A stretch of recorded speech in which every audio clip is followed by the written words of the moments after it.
Party Chairman, ladies and gentlemen, it's a pleasure, of course, to be with you today. It would be remiss of me not to begin my remarks by failing to refer to the dreadful situation in Ukraine. Here today we meet in safety, in freedom, in liberty, while in the opposite corner of Europe we have the brutal oppression of a free people, the murderous excesses of a tyrant, and the cruel ravages of war. As a community that withstood the terror of the IRA, itself with Soviet tendencies, we salute the courage and the resilience of the Ukrainian people.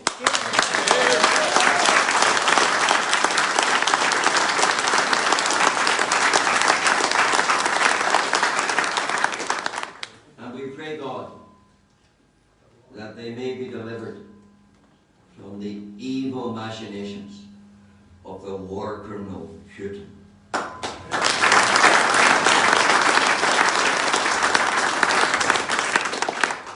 Turning to more local issues, Mr. Chairman, we face a most crucial election in this province in just 54 days. 54 days. That's shorter and more certain than a Jeffrey Donaldson deadline.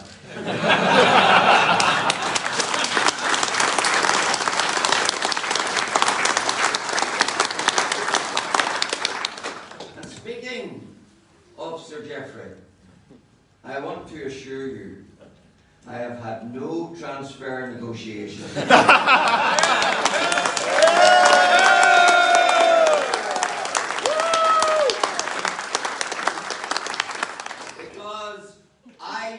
Captain a sinking ship.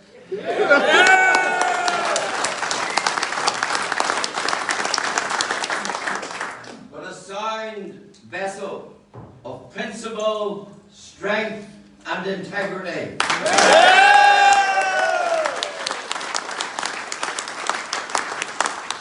Not driven by division and intrigue, but bound together in unity and purpose. And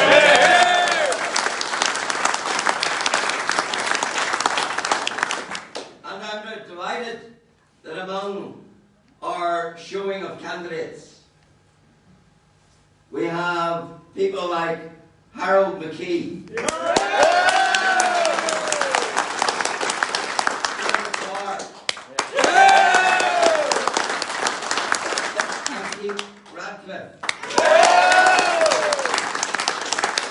who gave up on the rudderless to join the good ship TUV.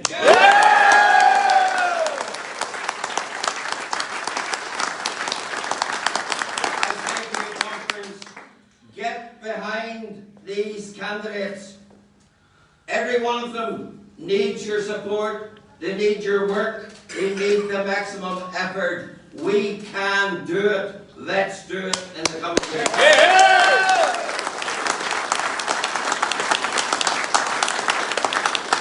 And let's wipe the smile of our naysayers and some ill-informed, arrogant commentators who would write TUV off. Even one of them I see here today. Not over here. But he's here to play catch-up in respect of a party that hitherto he has studiously ignored and denigrated. And others, of course, like Irish news columnist Brian Feeney. He demands Soviet-style censorship to remove TUV from the airwaves. Well, something that the producers of Good Morning Ulster do on a day and daily basis.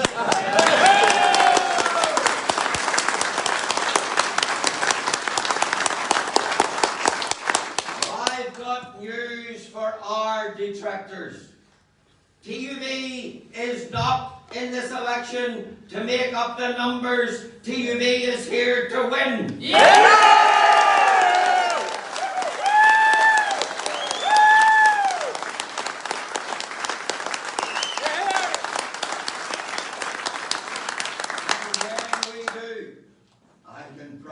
One thing, Stormont will never be the same again.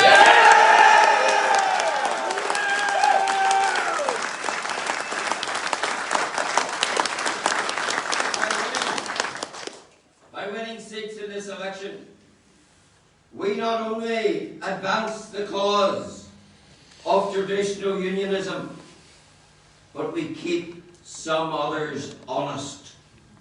Or as honest as they can be. Isn't it remarkable how the rising polls for TUV induced others to harden their stand on the iniquitous protocol? That's right.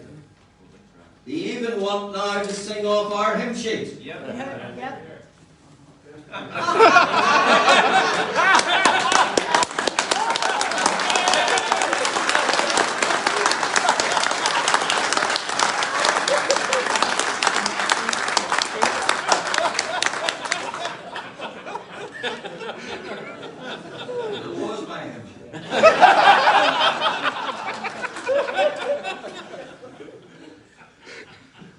Let me come to the protocol, ladies and gentlemen, because there is nothing more challenging to the integrity of this kingdom than this iniquitous protocol.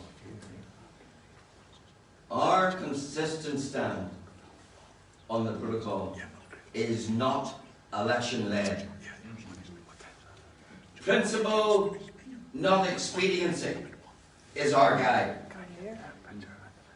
TV has led the way in legal and political challenge. Action, not dither, has been our watchword.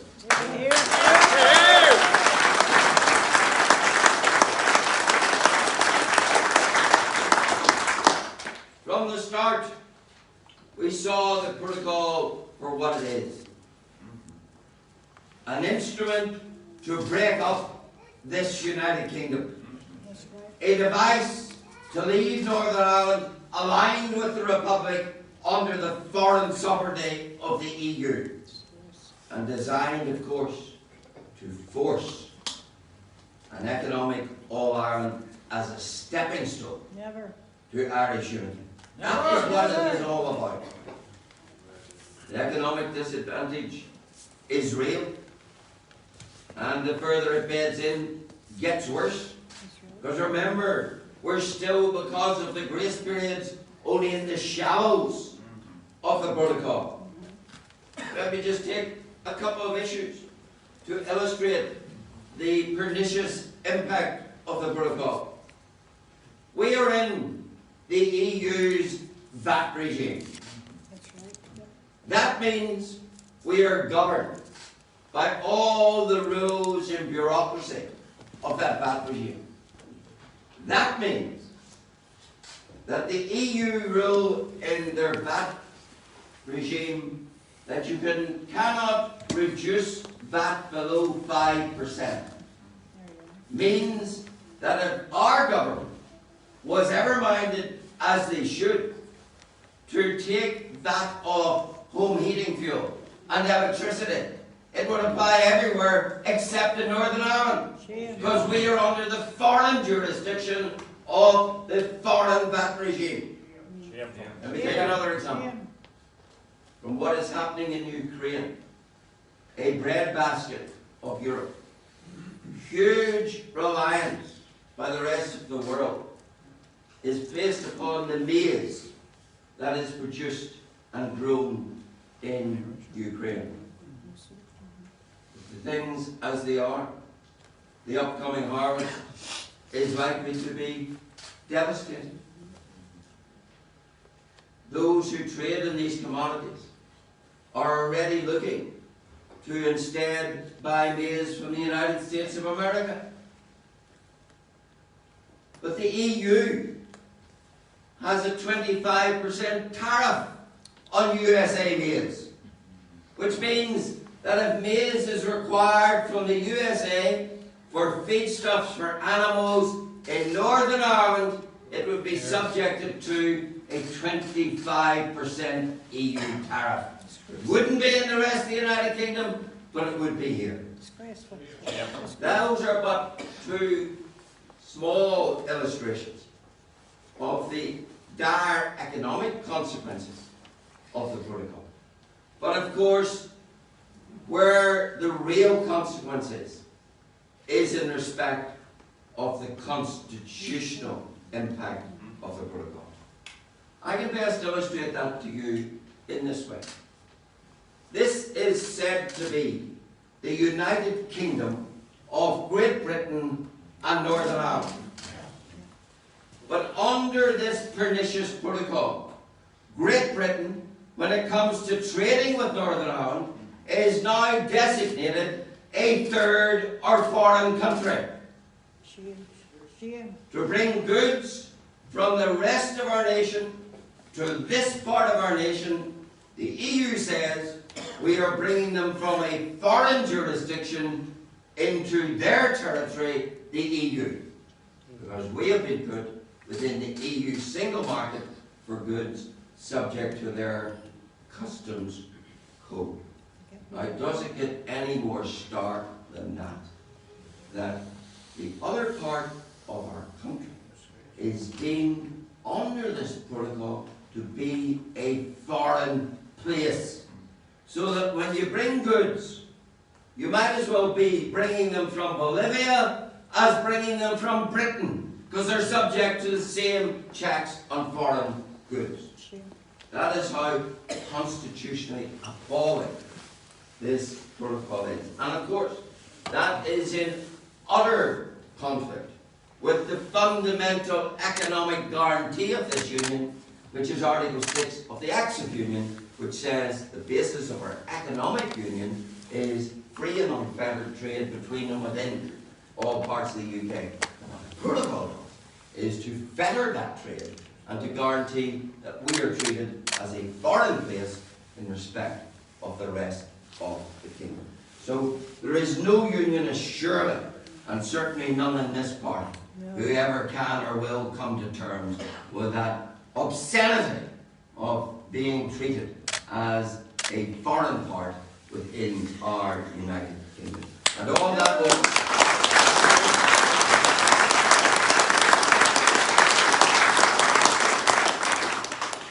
And all that will only get worse as the United Kingdom, the rest of it, diverges from EU rules, and we are tethered to them by this.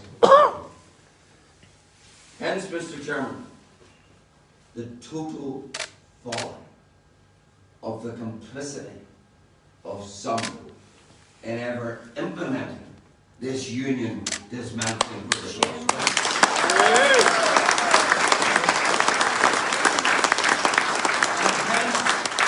Opposition from day one to the Putz posts.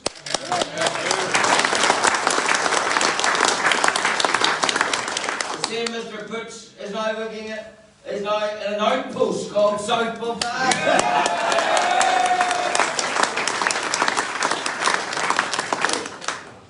Make no mistake about it. It was the Putz posts which enabled this iniquitous protocol to bed in. That which was one of the fundamental missteps in opposing this protocol. Sleepwalking. Sleepwalking, ladies and gentlemen, never ends well. No.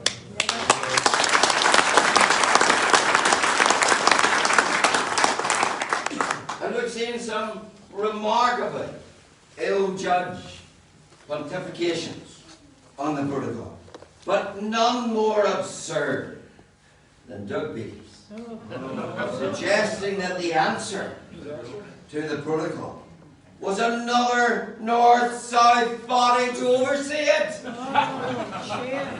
Silly man. That's not unalterable rejection. That's facilitation.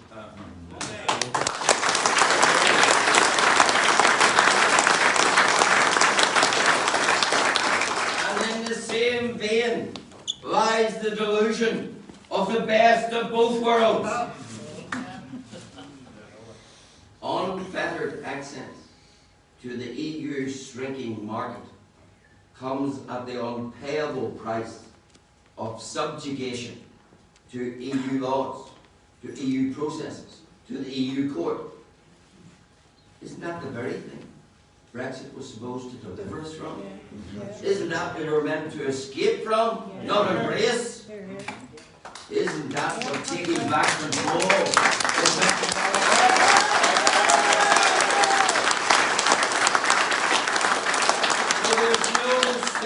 thing as the best of both worlds unless you want to be subjugated to EU laws that you don't make, can't change, overseen by a foreign court.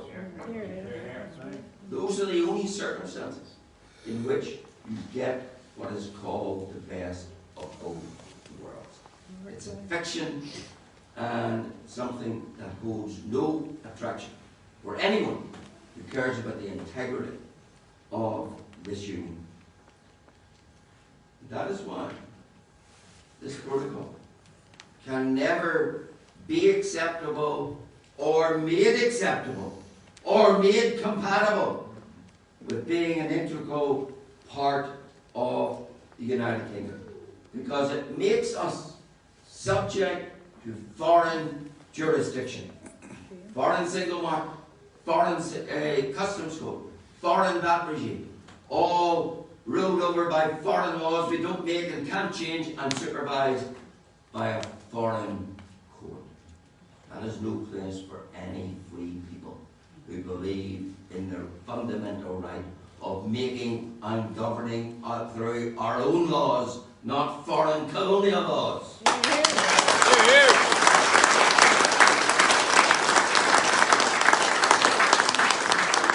And that is something that no one who cares about the most basic fundamentals of democratic accountability could or should ever contemplate, never mind advocate.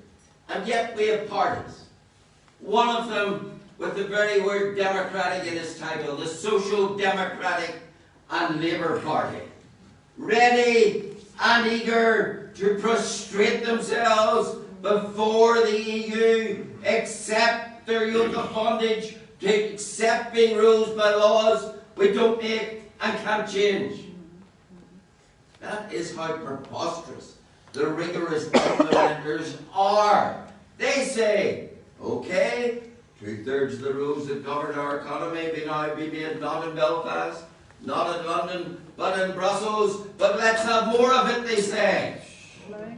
How appalling for anyone who wants to be elected to a legislative assembly, who wants to say, but I want to hand away the power to legislate on 2/3 of our economy. That's what the SDLP, that's what Sinn Féin, that's what the Alliance parties stand for in respect of this protocol. Let me be very clear.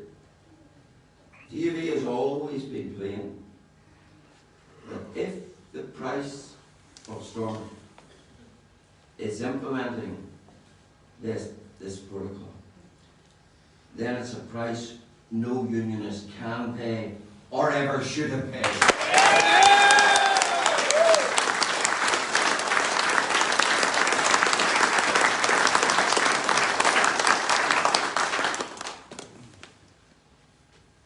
And yet this week we've had the Ulster Unionist leader on the Sinn Féin bandwagon urging abandonment of the protest, of the very small protest of removing the First Minister. I say this to you, the UP needs to go a lot further than removing the First Minister.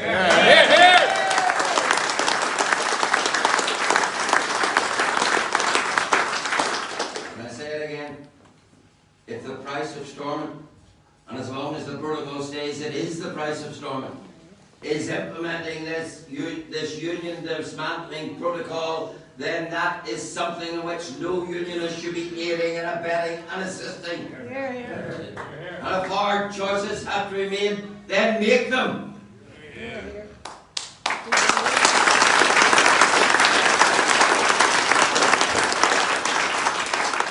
You sometimes hear talk about Article 16. Let me be clear with you.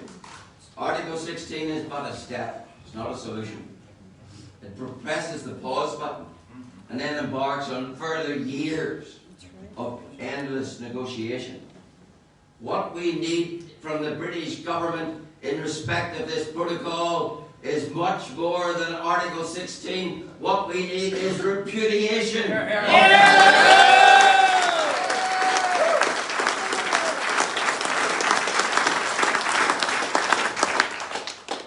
And even with Article 16, if it ever comes, this battle would not be over. And it will not be over until the EU gives up its ill-gotten sovereignty over this place. Here, here.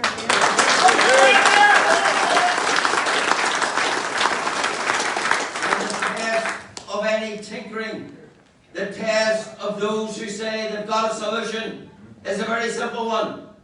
Does it still leave us in a foreign single market for goods? Does it still leave us subject to a foreign customs code and VAT regime? Does it still leave us ruled by foreign laws we don't make and can't change? Does it still leave us with all that supervised by a foreign court? And if it does, then it's not a settlement, it's a cover-up.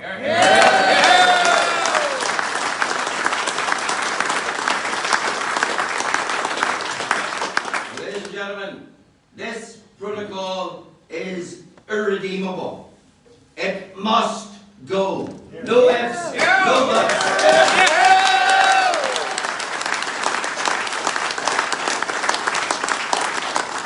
I say to people who are concerned about the protocol, going forward, rely on those who called it right from the beginning.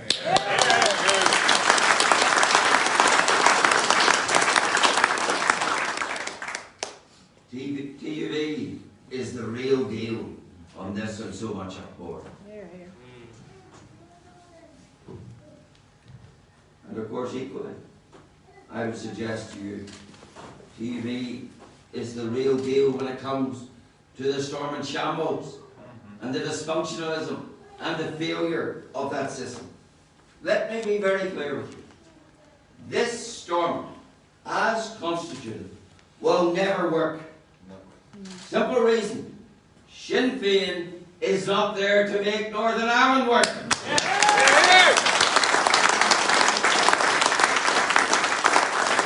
And therefore, any system which relies for its very existence on the grace and favour of Sinn Féin is never going to work.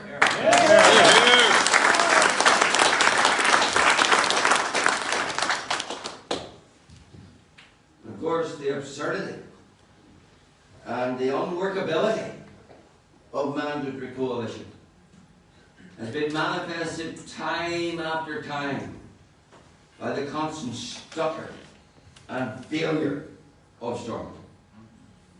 And it has only ever been kept going. And this is something every unionist needs to remember. It has only ever been kept going and brought back by paying the Sinn Féin ransom.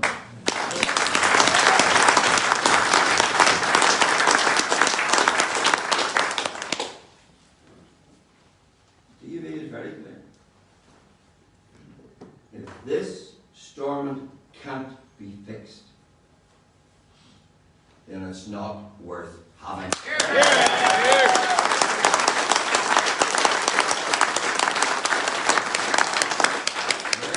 There is a way to fix it. Astoundingly, to some, it's the basic democratic premise. A coalition of the willing. Because we have a Stormont at the moment, we don't have to be agreed about anything to be in government. And then commentators and others are surprised that when they are in government they can't agree. So there is a way to fix it. Voluntary coalition with a vigorous, properly resourced opposition. Here, here. But if that is too much for those who demand power for themselves at any price, then Get out. we've nothing left to give.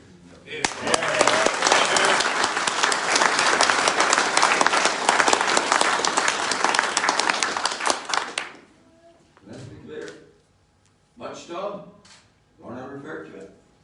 Oh, there could be a Sinn Féin First Minister. There already is a Sinn Féin First Minister.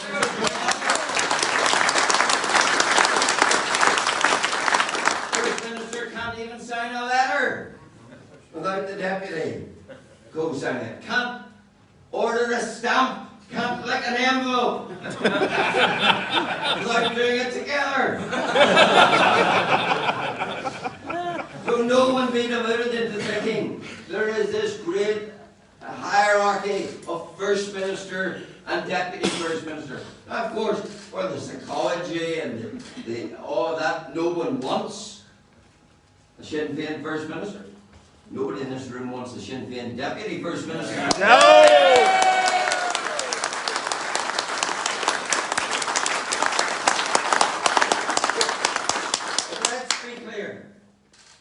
Because it's a joint government, there can only ever be a Sinn Féin First Minister, even if they were the biggest party. If they find some stooge of a unionist party to fill the post of deputy.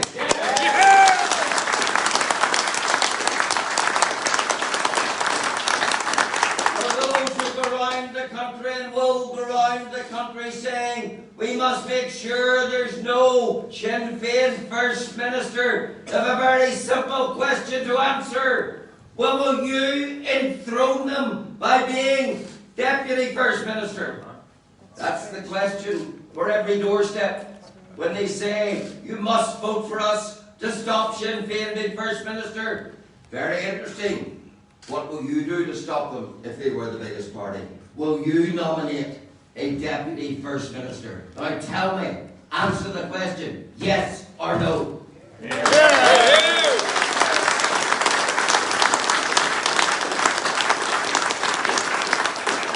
There is no difficulty answering that question. I can tell you, this party will never be bridesmaid for Sinn Féin. No!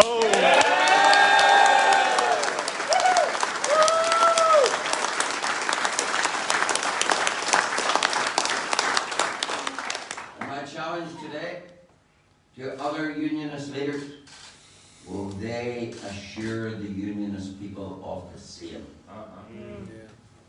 It's a question that can't be dodged. It's a question they need to face.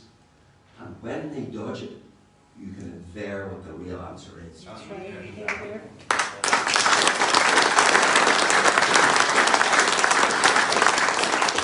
Of course, some people and some wonderful commentators say, oh, that would be so undemocratic not to nominate a Deputy First Minister. Don't talk to me about democracy and Stormont. In the system of mandatory coalition, you're denied the most fundamental tenet of voting in any election anywhere else in the world, namely the right to change your government. The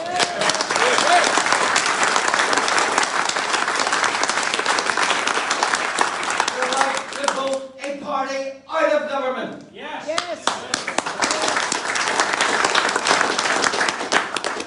So when they fix those two glaring contradictions of democracy and give this province and its people the right to change their government, and you can't have it under mandatory coalition, because so long as they've got a handful of MLAs, they're decreed as of right an entitlement to government. So until and unless we get those fundamental democratic rights to change your government and vote a party out of government, then TUV will take no lessons from anyone about democracy.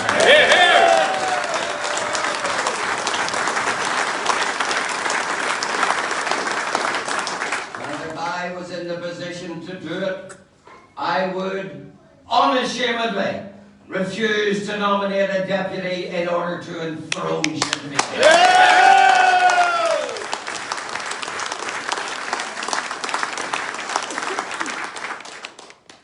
It all comes back to these words: principle, integrity, and having the strength to do the right thing.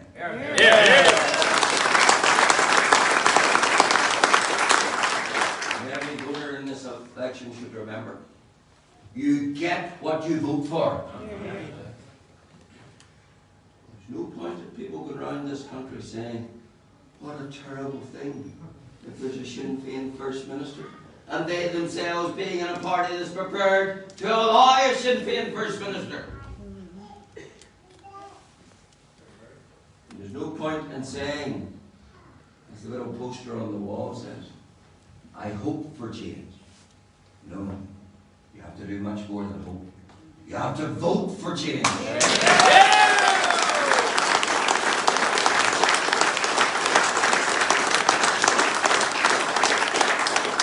People in this province have had enough of storm and squander and storm and failure and pandering to Sinn Féin. Then they need to do more than hope. They need to vote to change them.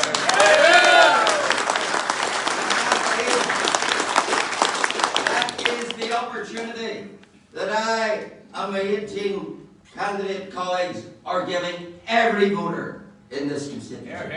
Remember, you do get what you vote for.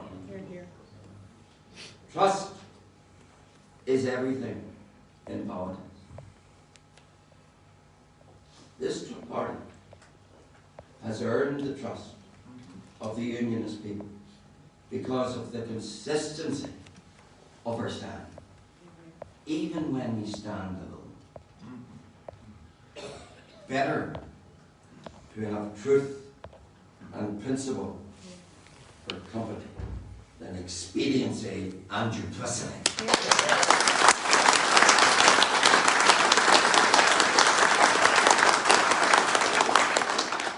TV, it is principle before power. No fudging on the protocol at Moscow. No more pandering to Sinn Féin. Unionism has nothing left to give.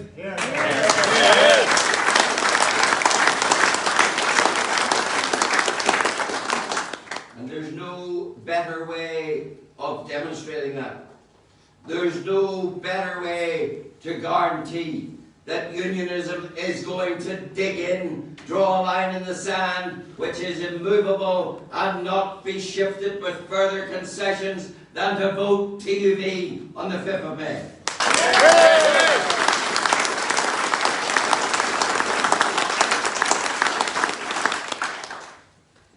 Fellow delegates, we're in the great position that there is a rising tide of support for this party across this province. I have a simple message for you.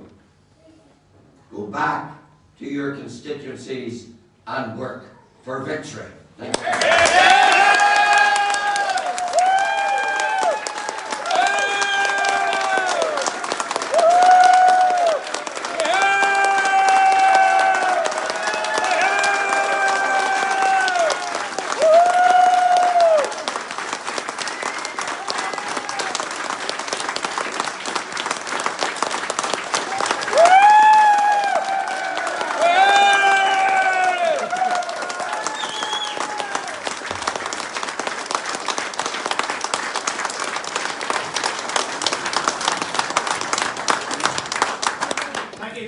Jim, for the rising speech, and I encourage each and every one of you here today to go to lead this conference today to fulfill your obligations.